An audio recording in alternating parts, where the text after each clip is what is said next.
Money. It's an IOU, a placeholder for human value. If you work 4 hours at a drive-through handing out hamburgers, you get so much money. If you work 4 hours as a heart surgeon saving people's lives, you get a lot more money because that is a lot more valuable to people than getting hamburgers. It's just not that valuable. It doesn't take that much of yourself. You can just, they could get a robot to do it easily, and eventually they can probably get a robot to do heart surgery, but there's going to have to be somebody controlling that robot and making decisions about what it does, and that person is going to make more money than the person who just hands out hamburgers, because money is simply a placeholder for human value. Here's what you have done, and here's what that's worth to humanity, and that's what you get back. And it's not fair. It's not fair that some people are really smart and they can be heart surgeons and they're just lucky.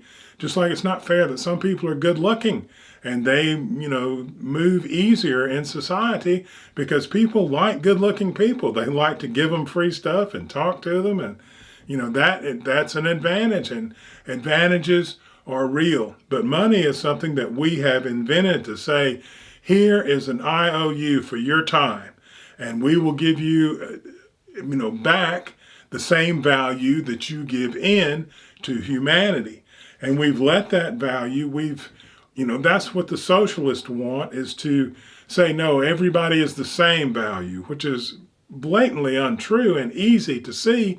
And what the capitalists have done is say, just whatever you can get, you can have, and that will be your value, which has, no human controls on the system. The free market system runs itself instead of humans running the free market, which is really would be much better, because then we can control it and we can decide who really is giving more value to humanity.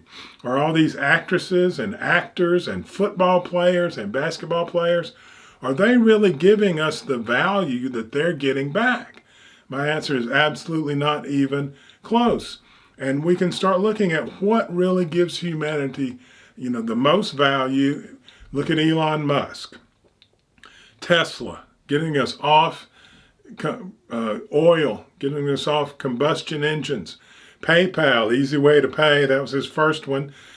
Developments in medicine that are going to make people's lives wonderfully better.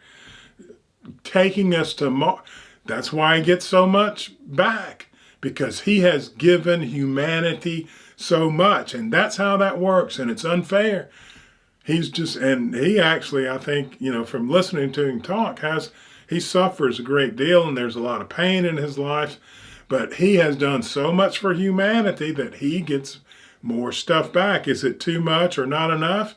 That can be discussed, and that's the discussion we need to have about the redistribution of wealth.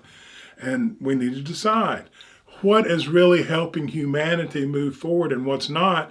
And then we can start looking at things like, are all these people spending all this time watching sports that would be better off dealing with their relationships with their children and their wife? And should we cut that back? We can start looking at movies and entertainment. Should that actually give people, more than it does, than these cheap comedies and this silly stuff? Do we need to value real literature that is a real information about what it means to be human? Does that need to actually be the thing that gets you the most money, not just your star power? And all throughout society, there's so much we can really talk about how we distribute money, wealth, the redistribution of wealth, yes.